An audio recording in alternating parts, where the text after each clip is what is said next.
when I was with IBM, is that our world is sort of limited to our teams, right? Our staff, our volunteers, as well as our board members, right? That's like your day in, day out existence is centered around interacting with these three communities. But if you think about it, these are very siloed engagements, usually done face-to-face, pretty high touch. And often thanks to NASCOM, we get the broader community together, but it doesn't happen as easily as we would like. And when you take a step out, when you want to go beyond the core, you've got your advocates, you've got your constituents. Of course, alumni is very, very important, whether it be alumni volunteers or your own alumni employees, as well as your donors. But the part that is not mapped in your own personal economic graph, if you think about your network, is who do they know, right? So your network's network. And that's really the power of what this platform really does and unlocks for you, is your ability to reach and connect with your network's network. And if you think about it, that's where we really want to play, right? That's what we enable you to do. We don't help you, with those individual connections, even though many people always say, I love LinkedIn, I got my first job on LinkedIn, I found my first donor on LinkedIn, I found my employee on LinkedIn, I found my job on LinkedIn. All of those are wonderful moments that people feel connected to the platform. They fall in love with the platform, and that happens. I love it when people fall in love with LinkedIn. We're a clinical platform. Love is not usually a word we use when we connect LinkedIn. But it happens because we created an economic opportunity for somebody. But the power of it is the network effect. So how does the network, once you build it and leverage it, let's say you've built your platform, your profile, your company's there, you've done all of it, how do you really capitalize on it? These are some of the use cases of the platform. Not all of them. You guys will have more. But of course, raising awareness for the cause is really the number one. But of course, finding new donors, promoting your programs, crowdsourced fundraising. Now, I want to be careful. LinkedIn is not a crowdsourcing fundraising platform. There are government rules and regulations that Shirish knows a lot better about what it takes for a platform to do that. That's not what the platform is, but it allows you to meet potential, essentially people in your network that are looking to give, right? But in and of itself, it does not have an engine to collect funds. It's not intended to do that. There are better platforms out there that do that. There are others, right? And I think that some of the most exciting ones that I really pay off is if you think about one of the core challenges for all organizations, finding the right talent, but also retaining. So some of the data points that we've seen actually is the fact that referrals are 3 times more likely to stay over 3 years, right? So if you're able to get someone referred through your network, their ability to retain them is a lot higher. They're also 35% less likely to leave after 6 months. So the referral engine and the power of your network is very, very important. In addition to that, referrals are 2 times as likely to be top performers for organizations because obviously someone people that they know and thinking that it could be a good match. In addition to that, they have 25% shorter time to hire compared to sort of coming in through white spaces because there's already a connective tissue there. So your ability to get people on board is much, much higher. So there are many benefits to actually thinking about how do you use your network to find the right kind of talent. So for me, that is a very exciting use case, very well used in the corporate sector, probably not as well used in the nonprofit sector, which tends to be really through your personal networks versus your professional networks, but also to share best practices. I am seeing more and more wonderful stories of people that are actually sharing their knowledge about what they're doing, how they've gotten their opportunities through the platform, but also much more willing to give their expertise on the platform. If you go to LinkedIn, you'll see many of you guys have offered pro bono consulting. You can actually find people with incredible technical expertise, leadership expertise, domain expertise around your particular cause, environment, et cetera, by knowing what their specialization is. Many of you rely on actually very specialized skills for your organization. Specialized skills are rare. Specialized skills are expensive, right? So not everybody can afford specific data scientists, for example, right? But there are many millions of data scientists on the platform who actually are more than happy to offer their knowledge and expertise to your organizations for free if you can find them and if they can find you. And oftentimes the issue is that you just don't find each other, right? So LinkedIn sort of tries to sort of really address and support and enable this. All of this is free for you. It does take time and investment for you to maintain a good LinkedIn presence. You know, a network is a two-way thing. You can't just show up when you need something. When you need a job or when you're looking for something, you have to be on the platform regularly where you're actually sharing what you know on the platform through your comments, through your blog posts. It's a publishing platform now. We have video on the platform. So the expectation is always that it should be a two-way exchange. It can't just be when you need something from the platform that they'll kind of rise to the occasion. So let me kind of show an example of how this would play out if you want to see it. So you've got Morgan, who is an HR manager who wants to hire a new development director. Many of you guys have been in this situation. Anybody here from HR or business development? Anybody hired or tried to find a candidate or hire for your organizations? Okay, so not the easiest things, right? A little daunting where you start sending out to say, does anybody know, does anybody know? And when you look at it, when she looks at her personal network for referrals, she finds 6 people, right? That's pretty good, right? But if she actually tapped into the network that she has in terms of her business development team's network, her past relationships, if she's looking for a business development manager, maybe a previous alumni or other people in the organization or the some of the board can also really help her extend out. So if you look at it, suddenly you go from 6 possible candidates to a candidate pool of about 854. Remember, this is just referrals. This is not random people, right? This is not inbound, and 75% of the people on the platform are passive talent. They're not looking for a job. But usually your best candidates come from people that are doing the good job where they are, but are not looking for a job. And so what happens when you go to, for example, job boards is most of those people are active job seekers.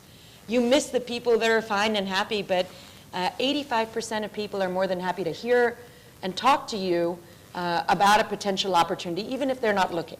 So people are interested in knowing what's kind of out there, if it supports their career and professional objectives. They're happy to have a conversation. So if you think about it, the sheer costs that it is of being able to bring somebody on that's right, that stays, that is a good fit for your organization, that actually will refer more candidates is very, very high. And you'll probably get it from the larger pool that you'll actually end up meeting. So this is really the same thing, but it's depicted a little broader, which is, are you really capitalizing? And I oftentimes see a lot of people say, Virginia, I am a power user of LinkedIn. I have 1,000 people in my network. We have 500 million on the platform, and it grows every day, right? So in our world, it feels like a lot, but actually not, right? It may not be the right people to tap into for the particular fundraising objective or talent objective or business objective. So really what you have to do is, yes, you have to go broader, but of course it's a little daunting when you actually go broader to 8,000 people to say, oh my God, am I going to...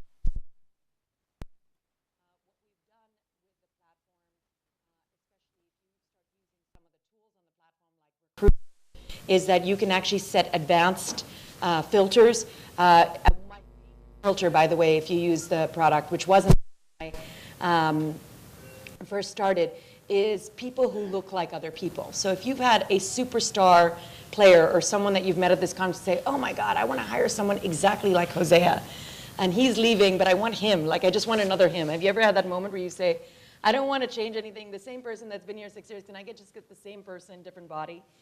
You can actually type in that person, and you can actually have a set of candidates that show up based on all their different 22 parameters of someone that mostly has their background. It's not just their education, not just their experience, but what are their endorsements? What is their background? What are their interests? There are other things about people, right, that actually make them more common than not. And you might find that the same person may actually be a different gender, maybe a different sexual orientation, maybe a different nationality. But isn't that the beautiful thing? You care about the skills. You care about a fit with the role. You don't care that person looks and sounds like your previous person or looks or sounds like you. And so the power of this particular feature for me, why it's exciting, is that when we think about equal opportunity for every member of the world's workforce, It's the ability to sort of completely democratize that, because you're looking for skills and you're looking for fit. You're not looking for someone that looks like you. So, can we also solve some of the self-selection bias that we have in our wonderful but very small ecosystem, to be fair, to go outside the normal people, the usual suspects that we typically go after. But enough about that. I'm very passionate about that. But so let me give you very large networks. You can't maintain them all throughout the year. It's very important that you use content and shares about what your organization is doing, what you are doing personally. If you're speaking at an event, if you've learned something at this event, share it with your network. One of my favorite books in communications is, well, it's in business really, or life. It's called Give and Take by Adam Grant. And the notion is that there's givers, takers, and matchers in the world, right? Givers, who do you think wins the most? Matchers? Who do you think loses the most? Takers? Actually, givers win the most and givers lose the most. So the book actually talks to you about how you can be a winning giver, right? And the notion is that you can't always be in a situation where you're taking or you're just solving for, I'll only meet this person because I eventually might be able to use them for something. You have to build an ecosystem and relationships where you're going into it, and we always hear this, right? Do without anything in return, whatever. Let's do that in a way that you're not losing all the time, right? Or being used all the time. So I think it's important to cultivate your existing relationships and others in this sort of context of being a winning giver. And obviously leveraging your board connections. Many of you all have amazing boards. We work very closely. We were at our partner meet, and I look at the board that they've cultivated, amazing network over there. So leveraging that as well. So I'm just going to give you kind of a final thought of how do you actually unlock your next major donor. So let me give you the contrast of a traditional approach. I mean, obviously these people don't look like that, but this is a typical board meeting that many of you all have. No coffee, tea, or water, but in India we would. But what you would end up doing is having a broader discussion to say, these are the potential corporate partnership we can do with Coca-Cola. Reid Hoffman, who knows Reid Hoffman? We know that he's interested in philanthropy and obviously the Gates Foundation. But if you look at it, we can actually start very methodically to say, this particular employee to get to this person can go about it 3 different ways, right? And so once again, the power of the referral is going to be very, very important, because you actually have an action plan when you leave those meetings to actually get to those people. It's very, very important that you actually map this out. And that's where the economic graph falls in. This is the website with a lot more on how you can use the platform effectively in terms of finding employees, volunteers, development. All of this is free. There's nothing really expected. There's obviously substantial discounts for partners if you ever really need to use any of the paid solutions. But my advice to you is fall in love with a free platform. There's plenty there for you to use. If you use it well, it goes a long way. I don't think anybody over here needs to go straight to paid. I think if you use your network on your own and you cultivate a quality network, it'll go really, really far. And if you need some help beyond that, there's always there. Can I take 5 more minutes? Okay, I'm just going to take 10 tips that I wanted to actually share about your profiles. Everybody have a LinkedIn profile? I won't shame you if you don't. Okay. Anybody interested in few tips on making it better? Say yes. Okay, so that I'm going to take the 5 minutes. If you don't mind, I'll do that. Okay. So who would you actually, if you're going back to this page, you'll see, who would win your donation, right? There's something about seeing a person and knowing them that you would actually feel like, okay, I trust this person. I don't know why. I don't really understand the science of why having a profile makes you more trustworthy than not. But today, having even a photograph on the profile is important, because suddenly you feel like you know the person a little bit more. Go figure. There must be a science behind it. So here's the top 10 tips. Take a picture real quick so that I don't have to spend too much time. But you need to upload a professional photograph, right? A headshot, not a full body shot. They need to be able to see your face. It should be a professional photograph, a pleasant photograph. Do not use your passport photograph. I just took one this weekend, and every time I would smile, he would say, don't smile. And I'm like, but I'm kind of a nice, I'm in a good mood, I want no smile. So I look like I'm about to kill the guy by the end of it. The only picture that finally worked looked at him like, so that's not my passport photo. Do not use your passport photo. Use a well-produced, well-lit, professional photo. Write a compelling headline. It doesn't have to be the job. It has to be what you care about and what you do in the world, right? Connecting the world's professionals with economic opportunity, pretty cool, right? Director Marketing Solutions, it's fine. Two different things. It's what you really do versus the job that you do, right? Writing a customized public URL. So that's a little bit about photographs to show you what we have there. You can see the difference. Many of you guys have the ones in the top, by the way. So please change your photograph. Use this as a good indication. Especially the guy with the phone and the sunglasses was the one that really killed me. You know those people. They're in your network. So these are some of the descriptions, but this is important. This is a heat map of where people's eyes go. You can see it goes to the top left photograph and where the description is. So the headline is where you have it. Now, a customized URL looks like this. If you cut and paste your URL straight from LinkedIn, you'll get all this funky stuff. So make sure that you pick your customized URL so people can remember you. So specifically, make sure that you set up your privacy settings so it's what your connections can see. A lot of people say, I get so many random people calling me. It's because you've put your phone number and your email address and everything on your LinkedIn platform and left it open for public. Don't do that, right? Like if you don't want to hear from people, you don't want them to do outreach, change your settings. So that's the things that you should know over there. Your summary is very, very important. It should not just be in third party. It should talk about your passion, your background, your company, and most importantly, a call to action. Are you approachable? Are you looking for outreach? Use the summary. This is a very important tool. Last 3 tips. Keywords are very, very important for your organization because LinkedIn is one of the most searched terms. So when you actually type in people's name in Google, for example, their LinkedIn profiles tend to come up first. When their LinkedIn profile comes up, your organization comes up. So it's important that your company page uses the right keywords and that you actually show a little bit of your story there. You know, obviously now we've got a lot of rich media. There's going to be a lot more about rich media from the Twitter presentation, I'm sure. So they're really the experts in rich media, but rich media is wonderful. Use video, use images to bring your profile to life. And the last 2 is showcase your education, right? Many of your education, we talk about this, it's not just your formal education, but other courses and interesting things that you've done, papers that you've written or sessions that you've taken. Your certifications are very important. And finally, tap into your alumni connections, right? There's a lot of them. People don't use this enough. And use them to really talk about your services, right? Really get your endorsements going.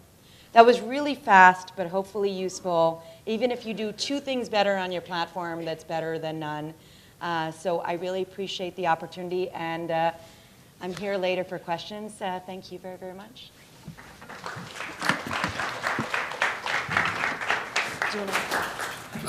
Thank you, Virginia. That was great. I'm sure quite a few people over here are going to go back and change their LinkedIn profiles today. The next person I would like to invite is Mahima. Yeah. Mahima is, as I said earlier, is the Director of Policy for Twitter India. And she's going to talk about how Twitter, what can I say, how can Twitter change the world for good. So, Mahima, over to you. Thank you. I hope the clicker works for my PDF. No, it's a PDF. Oh, I think it does work. Am I doing this? I am. Okay. Awesome. Yeah. Sorry. So, before we begin, yeah. This is Neha. She will be a sign language interpreter for the session. I'm sorry she couldn't be here for the earlier session, so our apologies. Yeah, she'll be right here. So I'll try and... Sneha, be careful. Okay, so, thank you so much, Virginia, for your presentation. I think that was a good lead-in to some of the things that I'm going to talk about. I'm going to stick to storytelling, I'm going to tell you a little bit about the Twitter platform, but really how to use it to talk about the issues that your NGO is passionate about, and how you can talk about it in a way that's engaging and gets people drawn into your conversation so you can actually elevate your profile on the platform. So firstly, our mission. Twitter gives everyone the power to create and share ideas and information instantly without barriers. So really, it's quite simple. You create a Twitter account, you upload your name, your picture, and you start tweeting. So I just, I highlighted a couple of tweets which I thought were really interesting. There's a tweet from Teach for India, and it's not like a corporate-y kind of tweet, right? Saying we went here and we did this. Someone is actually sharing an experience, a question that they were asked, and it really adds a little bit of flavor as to the kind of experiences they have when they are doing Teach for India. Similarly, Dasra actually was recapping a conference, and instead of just recapping the session, they actually were talking about some of the points being raised. And I think for anybody who's on Twitter, when you can't go for an event and you're actually following the event, it's really amazing when people make tweets like this, and you can actually follow the points being made during sessions. Similarly, here is Feeding India, and they just put up a tweet showcasing their activities. And they had more than one picture. I only chose one for the presentation. But it's a really nice way to actually kind of tell people what you're doing and make it content rich so that they can actually see where you are in this moment. So, we have stories. I mean, really, Twitter, it has changed the world. I mean, there's no doubt about that. And, I think the story, I don't know if all of you know Bana's story, but she is a little girl who lived in Syria, and Syria is a war-torn country, of course. And she, with the help of her mother, was tweeting out her story. And people almost didn't believe that this was a real person. I mean, they couldn't believe that there was a little girl using Twitter and telling her story about what was happening there. And ultimately, she's actually made it to the US, and she's written a book, and she does book tours. And it is unbelievable to think that you could have a voice like that come out of a place like that and really tell the story of what was going on the ground. So the things that you can achieve, with just those 280 characters, no longer 140, it's phenomenal. So, and the other part is that a lot of organizations do feel that sometimes their focus is on something very niche. And it's not something that's going to be captured by the mainstream, because the mainstream media is interested in very high-ticket events, or they're interested in what's happening in Delhi and politics, right? So if you're very passionate and focused about a certain subject, how do you get that media space? And I think that you have to invert that thinking a little bit. And this is the way it was explained to me when I worked for community media, and I really do like that visual. If you look at media as a pyramid, and you say that media is produced from on top, so in the India context, I'll say Delhi and Bombay has news studios, and that's where media is produced. But it's being consumed in the bottom, right? No matter which small town you're in, which big city you're in, it's being consumed there. So turn it on its head. The consumption doesn't need to come from here. It can become a rectangle. It can actually open out, and you can create content anywhere, and it can go to the audience that is the most relevant for that content. So I think if you start thinking on those lines, then you can actually imagine that you can build your audience which is relevant to you using social media platforms like Twitter. So I'm not going to spend a lot of time on how to use Twitter, but this is what your timeline looks like, desktop and mobile, and a couple of features, which is that we have a timeline, which is chronological, so you see tweets as people tweet them. So if anyone's following the hashtag for this conference, you will see the tweets getting populated as different sessions and different speakers speak. You can mention people. When you mention them, they get a little notification, so they know that you've tweeted about them or tweeted to them. You've got a username, you've got a tweet, etc. So this is basically the terminology that exists. So very similar to what Virginia was also telling you, when you make your profile, before you even start tweeting, there are a lot of elements in that profile that you can use to talk about who you actually are, even before you send out your first tweet.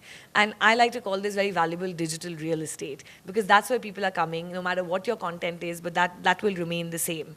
So, you should describe quite well who you are, what your values are. You can tell your followers what to expect. So if you're a NGO that's going to be answering questions, you can say, tweet us, and we'll be answering questions. Maybe you're not going to be doing that. Maybe you're just pushing out some messages. You can set the expectations for people about what to expect when they come to your account. And you can explain, what your NGO is. So there are different elements. I'm not even getting into the tweet right now. Your header picture. So I've seen a lot of NGOs, what they do is, in their profile picture, they put their logo.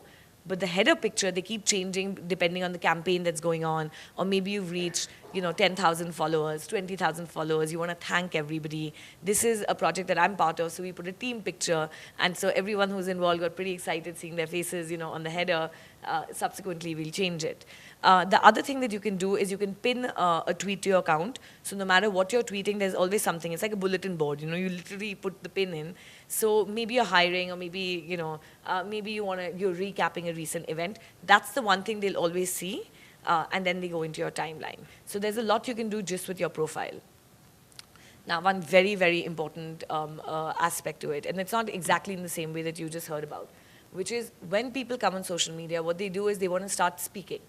They want to just start speaking, and they want to build up followers through what they say. But I would say that's probably the wrong strategy. When you come on a platform, you should explore that platform, and you should see who else is there in your ecosystem.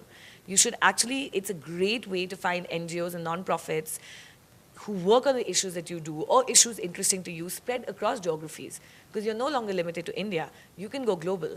And depending on who you find, including journalists, Because you don't have to restrict yourself to newspapers, right? You can actually go and find the journalist who writes about these issues.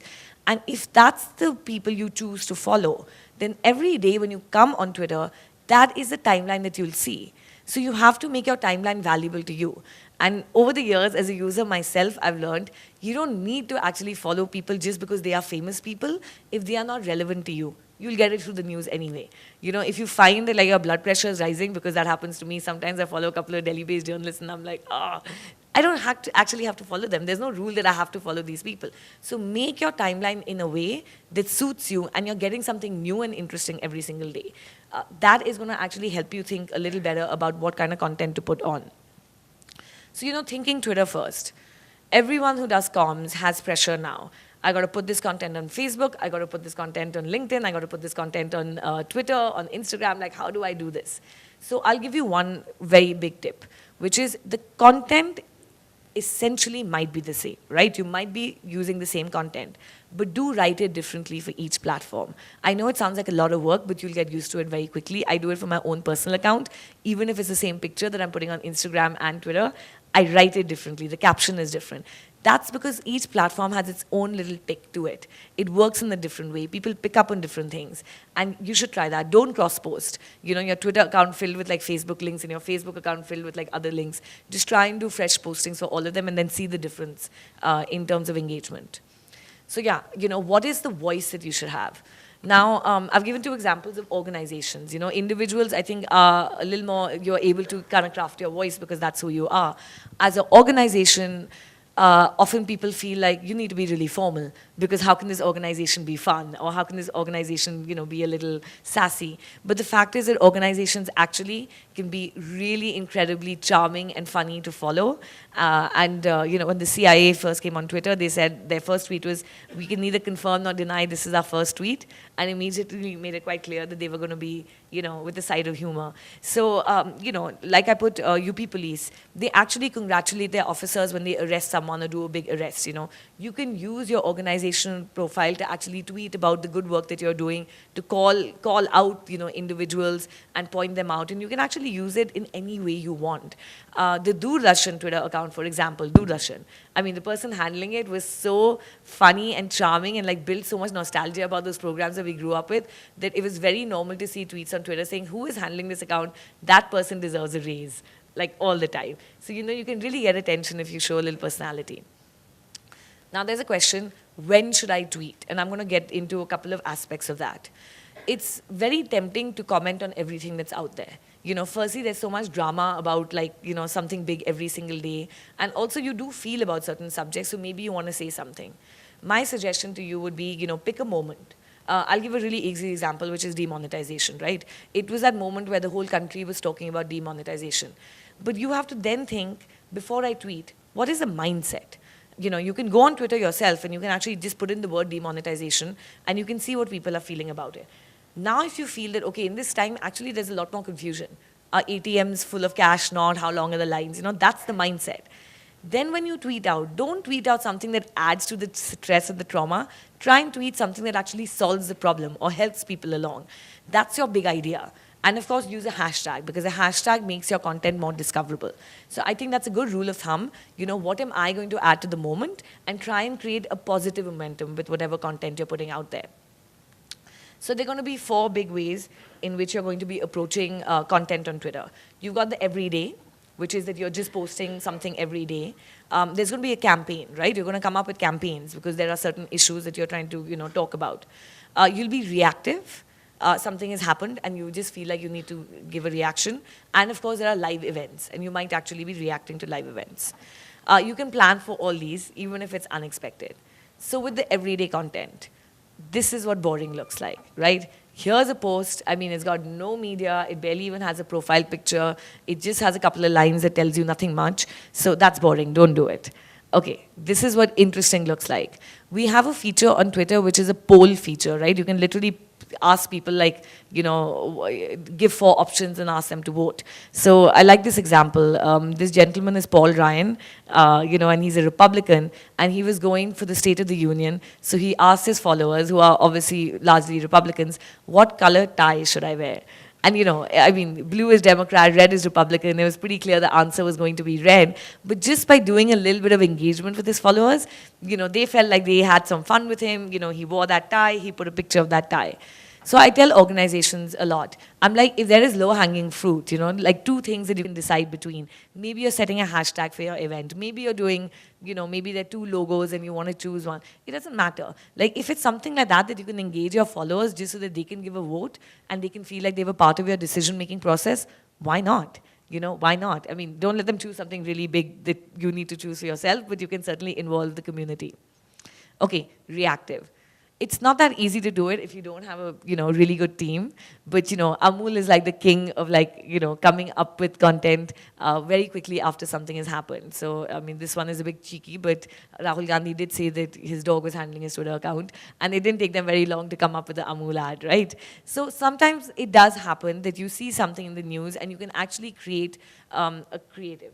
And I'll give you guys a task, if any of you are actually on Twitter or even on Google right now. If you remember, there was a big controversy about the dress. Is this dress black and blue or is this dress green and gold? And everybody over the internet was having a lot of fun trying to figure out what color this dress is. It was actually something about color blindness. People were seeing that dress differently. But during that time, and please look this up and find the ad for yourself, the Salvation Army came up with an ad, which is about domestic violence, and it had this woman sitting over there with, a black and blue eye, and it said, why can people not see black and blue? Or something was the caption. And it was so powerful. And to come up with something like that in the moment, to spin it around and make it about something significant, it is a real talent, of course, but you can think about doing things like that. But again, what's the moment and how can you add relevance to the moment? Those should be your guiding principles. The other, which I think a lot of you must be familiar with, is during times of crisis, during times of disasters. That's when a lot of NGOs really shine, right? Because they are able to get their community together, whether it is fundraising, whether it's actually collecting physical materials, whether you're actually out doing relief work or later after the incident doing rehabilitation, uploading that content on Twitter and showing people in real time. All the NGOs involved with this always say that we gain a lot of credibility because it's not just about talking about the fact that we do these, and you can take this from disaster and talk about any kind of project that you do, but it's actually showing people. And through sustained tweets, you're actually showing people in real time that you're doing this, and this is where you went, and this is who you met. So it can be a very interesting time for you to actually build trust and credibility with the larger community. So campaign. There are obviously big days around which you can do campaigns. So recently we had World Children Day, which UNICEF spearheaded. They got David Beckham, so I'll say no more about it. Clearly everybody paid attention. But something, something a little smaller, which was, this year for the first time we actually did an emoji for Ambedkar Jayanti. And if you can see the screen, you can see that a lot of different smaller organizations planned a lot of creative content around that day because, that day that hashtag had an emoji, people would be going to it. So they had tweet chats, they had quizzes, they had, they just put out, factoids. But what they did was they came together during a day. And so if you look at the calendar for 2018 and you see these big days, on December 10th is Human Rights Day, for example. And if your work is in any case, in any way, touching on human rights, that's the day to talk about your work using a hashtag like that, because that's the day that your work will come up. This is an interesting example of Lahu Ka Lagan, which is basically the tax on sanitary pads. So I don't know if all of you came across this, but there's an organization called She Says, and through the tweets, I'm just trying to show you that they basically, they filed a PIL, they went on Twitter, they basically sustained, they were tweeting about it, they asked people to join in. They also went on news channels because you need to obviously, engage offline as well. It's not always online. They put up tweets talking about, how many impressions they got, how many retweets they got. So by showing the volume that they were picking up on the platform, they really got people energized about helping them. They had events, they talked about it. And then the last one is quite cute. People started joining in. So someone's like, this is what the government thinks a sanitary pad is. This is what a sanitary pad actually is. And this is what the government thinks it is. With sunglasses and this little thing saying that, it's not a luxury for women, so stop taxing it like one. So, this is what a campaign can actually look like many different elements, many different storytelling elements in it. And lastly, I'm going to give you a sports example for live because, there was a soccer match. I'm not a soccer person, but I can tell the story now. And this guy, Lewis, he actually bit somebody else during the soccer match. And it was just one of those shocking moments. But Snickers, who was watching the match, decided this is a great time to put out an ad. And so this ad went viral, right? Because it happened during the match. So sometimes when there's live things going on, again, think about what you're adding in the moment, but you can really react to a live moment and, try it out one of these days, see what's going on, see a live event, see if you can add a tweet. And of course, then people started having fun. This is a PDF, so you can't see it, but there are all kinds of GIFs and memes that came out. So the point I'm trying to make really is that, a single moment can become a movement on Twitter. This kid is he's an American kid with Indian origin. He was building a class, a science project in class. It was a clock. The class teacher thought it was a bomb, took him to the principal's office. The principal called the police and they handcuffed him. He's about 13 or 14 or something. It was so shocking, but another time, another place, another town, maybe no one would have even known about him. But because we're living in the age of social media, of taking pictures, of uploading to Twitter, etc., it became actually scandalous online. To the point that actually President Obama sent out a tweet saying that please come to the White House. I mean, he was embarrassed about what had happened. And all the CEOs, Google, Facebook, even Twitter, all the CEOs tweeted out to this guy saying, when you grow up, come over for an internship, So it was such a wonderful thing to come out of such a bad incident. So I think I don't have much time, so I'm just going to run through this very quickly. For a lot of you, you might be thinking, okay, that's well and good, but how do I sustain creating content? How do I actually organize myself? I'm going to give a suggestion. You can create a content calendar for yourself, and you can actually put in markers of what you will do every day, and you can actually get that standard for yourself till the time that you're able to actually make this work for you. Right? So this is a suggestion. Some people do a monthly, some people do a weekly. But if you set what you're going to be doing per week, it might become easier for you to actually get used to it, right? So that's one hint. The other is, what are the different elements that you can do? Because it's not always about just pushing a bland message. So one is tell a story. The first tweet over here, or their foundation, they tell the story about these kids. They talk about the operation that the kids have done. Then they talk about how they're feeding the kids. I saw a lot of people retweeting this. I saw a lot of people putting a little line when they retweeted it. Again, promoting key events, right? RightsCon is coming up. The deadline's been extended. So you all have conferences and events coming up. That's what you can do on Twitter. Have a chat. I mean, this is where the platform really excels. It's not about showing people how many followers you have. It's about the quality engagement that you can get. And I promise you that people who are interested in the same subjects as you are there on the platform. You just need to engage with them. You need to actually use it. You need to use the right hashtags, put the right terms. They will end up finding you. Other suggestions, I use infographics. We're in a very visual point of time in the world. So, people really like visual graphics, little bite-sized. The other is video and live. You ask anyone who's doing this professionally, where is the trend going? They tell you it's going into video and it's going to live. People can't get enough of this. Of course, the caveat is that you've got a couple of seconds to really draw the user in. So they say, start with the face of a person. That's more appealing. You can experiment for yourself, but really try and use video. There are two ways of using video. One is that you upload video, which you've already shot, and the other one is that you actually, use your Twitter app. You can actually go live. This session could be streamed live if you want. It's like having an OB van here, except the OB van is actually your phone. It's as simple as that.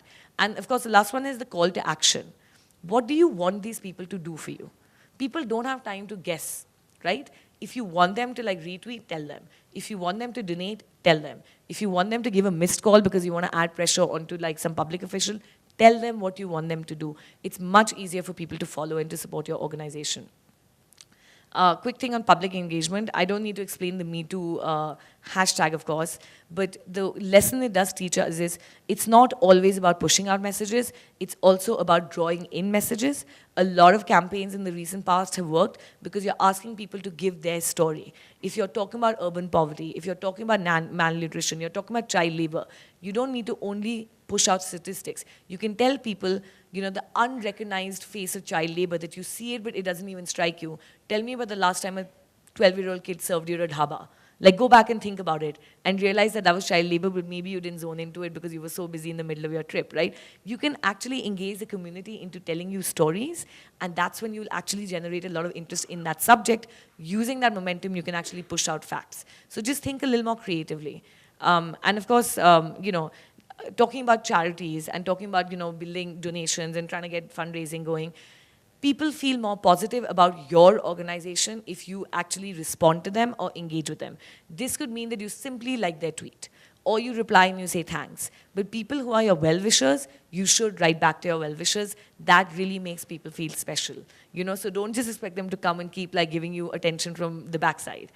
Okay, so this is the kind of content. I think in the interest of time, unless I have a couple of more minutes, I can, okay. So content that you can put out as an NGO, right? Interviews with experts. And by the way, you are all experts. You don't need to go out looking for experts because you know more about your subject than any of us do. So start internally if you want first, but put out little interviews. Put articles to the sector that you're working in. Because people are not just coming to you for what you do, they're coming to you for your expertise. And I think that may have also been something that you heard in the earlier presentation, right? People also want to know what you think about other things. So, fundraising appeals, of course, people do expect NGOs to do fundraising appeals. So it's not strange to do it. They do expect it, so do it nicely, do it well. And a couple of words about innovation. How do I get discovered? How will my content be seen?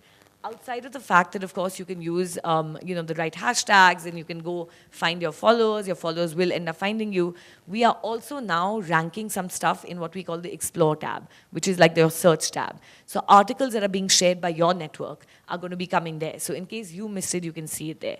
We try and curate the best tweets of the moment, and that's based on who you follow in your timeline. So, follow some interesting people, and in case you went to sleep, you didn't check Twitter for a couple of hours, couple of days, you will be able to see that content.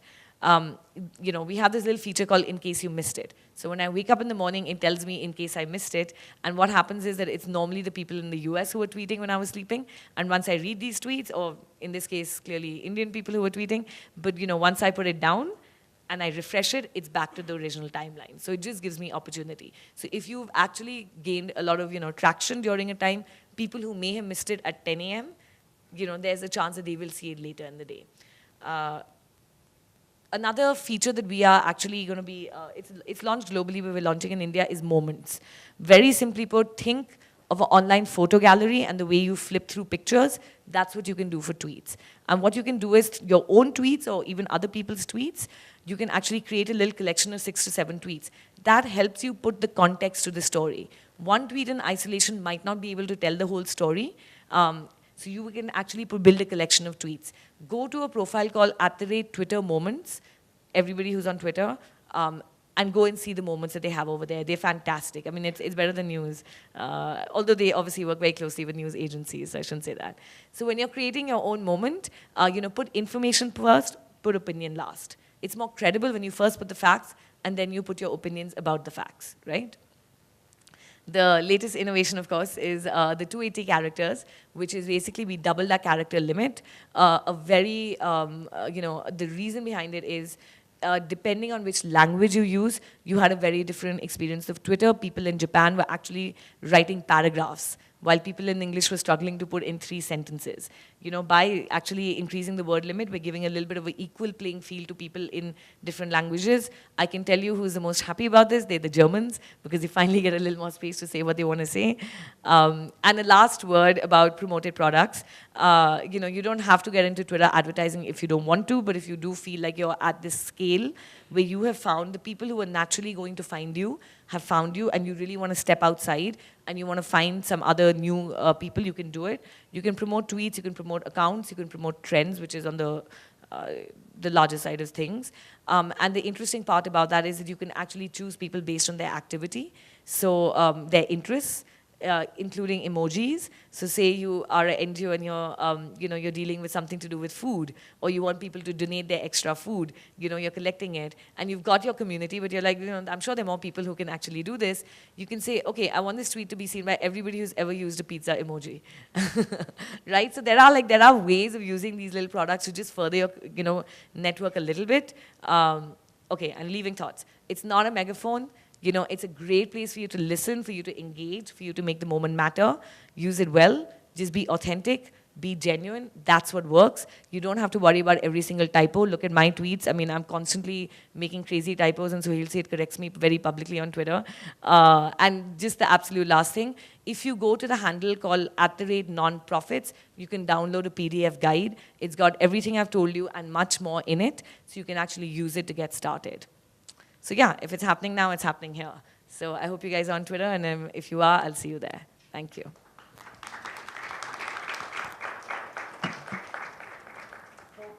Yeah, that was quite interesting. Thank you. Now, the last bit, but the most interesting bit, questions. Virginia, you can just come on stage, and I'm sure all of you have a lot of questions, but I would like to start off with one small question. Both of you, thank you for such an enlightening session on what our organizations, our partners can do to take their message forward, to take their work forward. But there's something else I'm going to flip that question on its head. Sorry. Hold this build up, I didn't realize.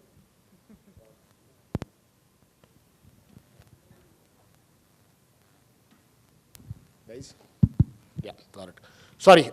So, thank you both for an enriching session on what you can do to take your work forward. But I'm going to start off this question and session by flipping it on its head. If the two of you had to tell our partners two things, two don'ts, what would they be? Two don'ts on social media, on LinkedIn, on Twitter.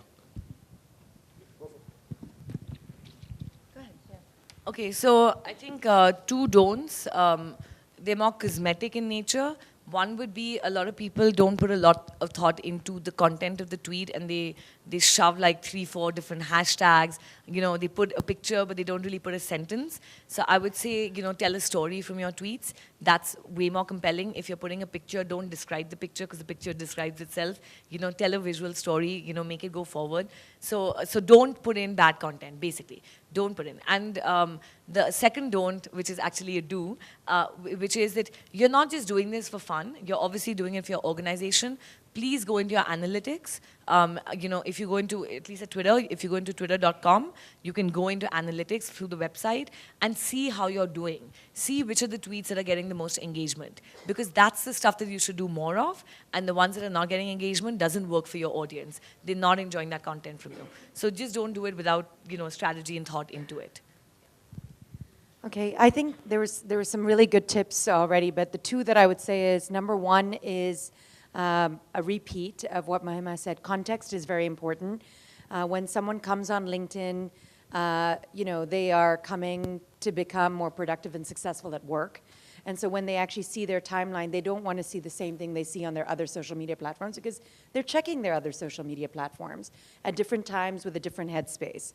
So for your own credibility, your LinkedIn updates should not necessarily be personal or you have to decide what that is. Does it make people feel, is this something you would talk to somebody on their way to work or somebody over lunchtime or in the hallways, or is it something that you'd pick up, later? So one is context is very, very important. Use the right context in each of the platforms.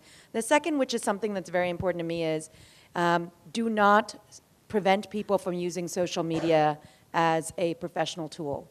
I still see some organizations that have very restrictive social media guidelines. You shall not tweet, or you should not be on social media, or you cannot access Facebook at work, and you can't do this. That says so much more about your organizational culture than it does about the platforms, because people have mobile phones, they're going to do it anyway. So you can actually say, hey, don't do it on your desktop. You can't block these things. That was 10, 15 years ago when people would do that.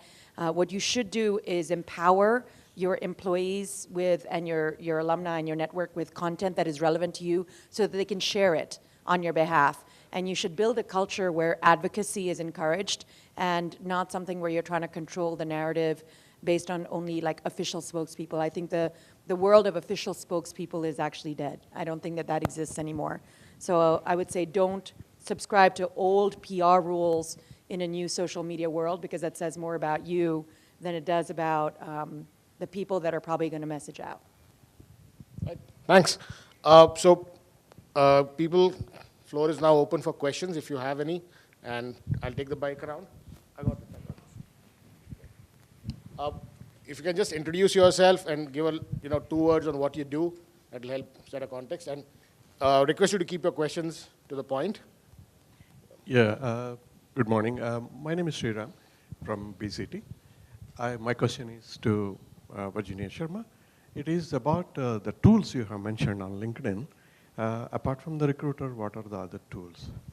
So we've got sort of four major areas. One is around hiring. So Recruiter obviously is a tool which is the premium subscription for being able to do recruiting. We also have something called Sales Navigator, which business development professionals tend to use to be able to find leads for their business, but can also be used to develop contacts. It allows you to look into companies and beyond the people that you know, being able to find people in those organizations that could be leads for your business, usually used for commercial purposes, but it also is very strong for business development and sales. We also have something that is the media solutions business, so that's our advertising business, where you can actually put your content, and let's say that your current following is maybe only 1,000, 2,000 people, but you really want to promote your content, your videos, your organization out to, relevant audiences, maybe outside India or outside your particular city. You can do audience targeting, much like Twitter and Facebook, where you can actually select audiences and promote it to many more people to drive whatever objectives you have. You might have fundraising, you might have awareness, you might have, you're trying to actually drive people to your event, event registrations. That actually, the call to action varies. It could be lead gen forms where you want people to register, or it could just be, follow us or whatever else. And then finally, we have a tool called Elevate, which is an employee advocacy tool where your communications team can actually curate specific content about your field or your organization, and you can push it out to your employees, and it will allow your employees to have curated content that they can share. Sometimes employees don't know what to share. They're like, yeah, I'll do it, but they don't have anything in particular that they can share.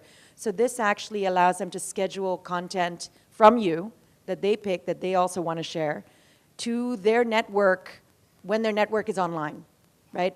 Sometimes people say, I only have time on Saturday morning to do the work, but their network is most active on a Tuesday afternoon.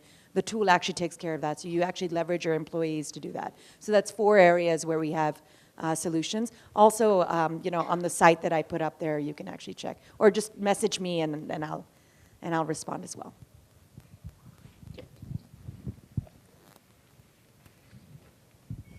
Hi, my name is Karthik. I'm one of the editor of the community called Humans of Analytics. And thanks to both LinkedIn and Twitter that we have grown our community to like 2,000 plus strong now. My question is, there's this rising concern of fake news and trolls in all the platforms, not just Twitter and LinkedIn. Like, I just want to hear your thoughts on what LinkedIn and Twitter is doing on that front. Probably have a little more experience on Yeah, so I think one of the main, I didn't get into this today because I was focusing on storytelling, but you're right. I mean, there are benefits to social media, but there are also, other new factors that are coming up. So one of the main things is that all sites, including Twitter, we actually offer tools to the user to be able to curate their experience, which means that you can come across the content that you want, and you don't have to engage with the content you don't want. So that's kind of where the trolls come in, right? So for example, I can mute people, right? I'm still following that person, but I don't want to see content from that person. I certainly don't want to get a notification from that person. So I can mute that person. I can even mute a conversation. So for example, if you get tagged in a conversation, and that conversation is going on and on and on, and it's flooding up your notifications, and you don't want it, it's annoying to you, you can mute it. The second thing that you can do is if someone is harassing you or someone's just getting after you, you can block that person. And that person basically finds out that you have blocked them. So what happens is, a result is that you don't have to see them and they cannot see your profile either. So it works both ways. So you've actually literally blocked that person, putting a wall in the middle of the two of you. If you feel that this is actually a little more serious than that, and I think that this person is violating the rules that exist on Twitter, and we have rules around a lot of content which includes abusive behavior, includes targeted harassment, includes multiple account abuse, for example, that kind of behavior, you can report it to Twitter. Each and every tweet, including profiles, have a drop-down menu. In that, so there's a little arrow, and you press that arrow, and it's a drop-down menu, and one of the options there is report. So you actually have to tell us. But one of the main things is that you need to actually tell Twitter when you come across content that you don't like on Twitter or you think violates Twitter rules, because that will give us the signals in terms of what are people blocking, what are people reporting, is this actually violating? One of the big things that happens in India, I mean, it is a trend, so to speak, in India, is that people talk a lot about what they see, but they don't actually report it. Right? It's like the road accident. Everybody comes around, but nobody's actually called the police kind of thing. So we should not repeat that pattern on social media. So there are ways to deal with trolls. If you just want to disengage with them, you can do that. If you want to report them, you can do that. And of course, if you think it's more serious, you can go to the police. So that's how to deal with trolls. Yeah, I think, what we see on the platform in terms of identity, less so about news, we're not so much in the news business, is that, the reality is that people run the risk of affecting their careers if they end up sharing, information that's false or misleading or actually could affect their professional brand. You'll find a lot of people that have very fiery personalities, but they seem to check those for better or for worse on the door when they come into work.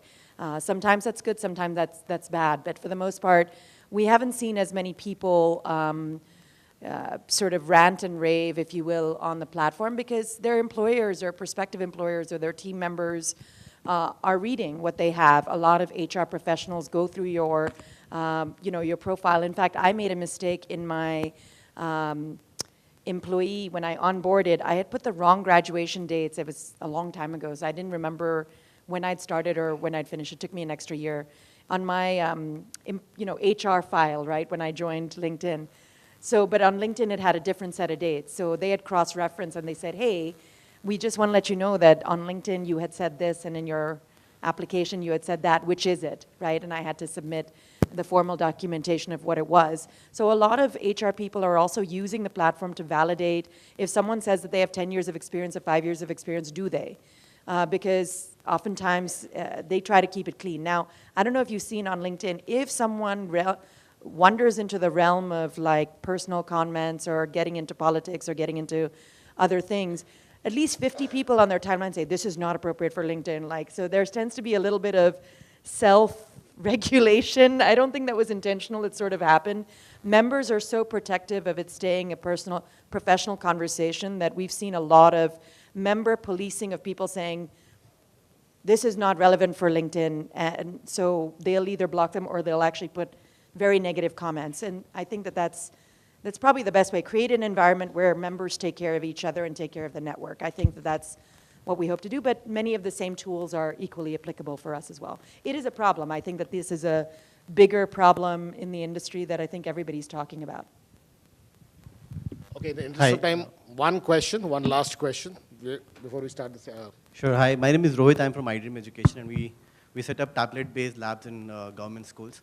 I wanted to know if Twitter or LinkedIn has any platform for more strategic interventions with not-profits or social enterprises like us, wherein we more actively work with your teams to leverage the platform better.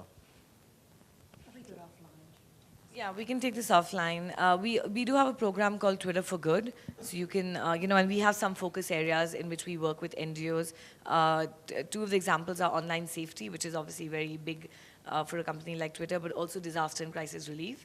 And the other is that we do have resources available, like the one that I mentioned. And I think you mentioned you have an actual website. Yeah, so I didn't talk about LinkedIn for Good, but LinkedIn for Good, much like that, is also our outreach. Our program manager for LinkedIn for Good is here with me. He's here from Singapore. He works closely with organizations that focus on youth employment.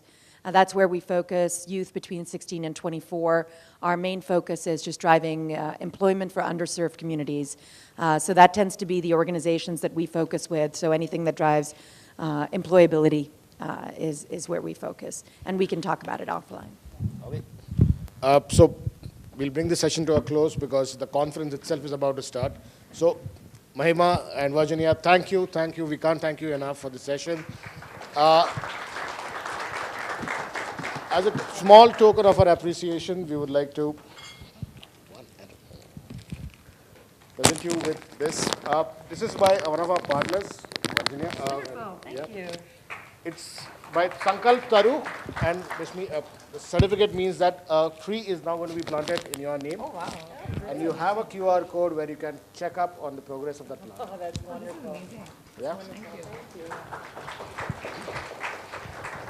So thank you, everyone. Thank you for being a great audience.